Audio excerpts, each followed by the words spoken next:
NASCAR, each car has a number and a special paint scheme so that fans can pick out their favorite driver in action. Back in the day, most teams painted their cars with one solid color, and some of NASCAR's biggest heroes are still identified by those colors. But would you believe me if I told you that almost all of the paint schemes you see on the track today aren't really paint at all? It's true. Instead of having to take the time to paint a car by hand, teams are now able to wrap their cars with a series of giant vinyl sheets, which create the illusion of an incredibly detailed paint job. One of the major reasons a team might use these decals instead of paint is because it's actually faster, and the weight of the vinyl sheet is lighter than several coats of paint. But it's not quite as easy as it might sound.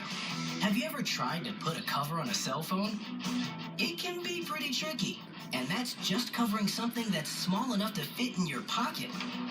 Imagine trying to do that with sheets of vinyl big enough to cover an entire car. Teams work very carefully to make sure that the vinyl sheets are lined up just right.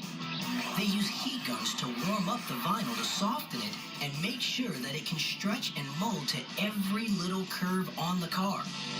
Once the vinyl is in place, they use tools to cut holes where the windows are and are able to push out all of the air bubbles and seal the edges.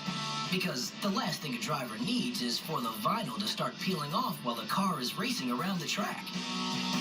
So, the next time you're watching a NASCAR race and you hear someone mention a paint scheme, remember that might not be 100% accurate, but sticker scheme just doesn't quite have the same ring to it, right? Well, that's a wrap.